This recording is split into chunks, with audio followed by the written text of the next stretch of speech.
To create a binary raw file, you simply call the open function, specifying the path of the file or the file descriptor. The mode must be binary. Then you disable the buffering by setting f to 0. You can specify the other parameters. Closed FD must be true since we specified a path, and a customized opener function that will simply print the message I am opening and the path of the file to open.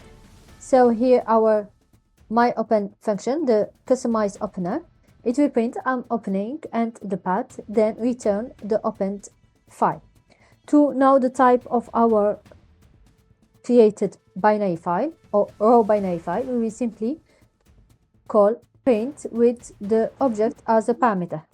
Now we are going to test our code by simply calling raw file or python raw file.py, our code file name. So I'm opening file.pin, the opener, printed this, then the type, which is io for file.io, and the name, and specify the mode, etc. So now what we are going to test if we got the same objects if we open the file in writing or if we opened it in reading mode. So here we are opening it in reading mode. I'm naming it file.bin since the file we've created is .bin, and now I'm going to open it. Then in writing mode, we are going to keep the same name of the file and print each time the raw file created.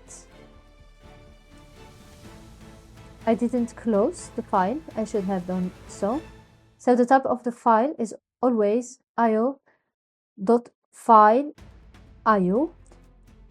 which is a subclass of the io.raw.io base. If you have any questions, please let me know in the comments below. Bye.